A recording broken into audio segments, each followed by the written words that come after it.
София се проведе първото по рода си събитие на открито "Ние обичаме аеробиката" с подкрепата на Фондация София диша и Столична община. Едни от най-добрите инструктори по спортна аеробика у нас и в чужбина се качиха на сцената в Южния парк. Организаторите са сигурни, че този проект ще набира все повече популярност и предвиждат турнета в много български градове.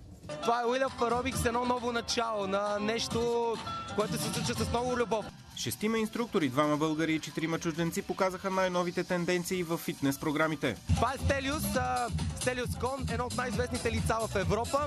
Той е от Гърция и сега показва неговия продукт на нашето събитие Wheel of Aerobics с неговата тренировка Dance Extreme. Аз също вкарам един нов продукт в България, казва се Combat Extreme. Това е нещо подобно на Тайбо, по-добър формат, обаче доста по-градивен за цялата ти физика и цялото тяло. Кардио тренировка. Професионални диетолози проведоха лекции и консултации на теми как да живеем здравословно и спорт без травми. Така екипът ни видя събитията днес. Бъдете с нас и утре. Останете с програмата на БНТ 2. Хубава съботна вечер, дами и господа.